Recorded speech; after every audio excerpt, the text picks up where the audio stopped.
அஸ்ஸலாமு அலைக்கும் ஃப்ரெண்ட்ஸ். எங்க வீட்ல பிரியாணி செஞ்சிருக்காங்க, நீங்க பாருங்க. ஆட்டுக்கறியில அதுக்கு பிரியாணி செம்மையா சமைக்கிறோம், பயங்கரமா ருசிக்கிறோம். இன்னைக்கு ஒரு புட்டு. எல்லாரும் வாங்க.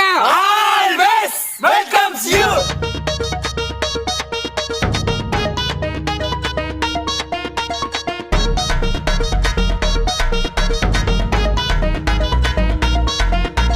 செம்மையா சமைக்கிறோம், பயங்கரமா ருசிக்கிறோம். செம்மையா சமைக்கிறோம், பயங்கரமா ருசிக்கிறோம். செம்மையா சமைக்கிறோம், பயங்கரமா ருசிக்கிறோம். பயங்கரமா ருசிக்கிறோம். பயங்கரமா ருசிக்கிறோம். செம்மையா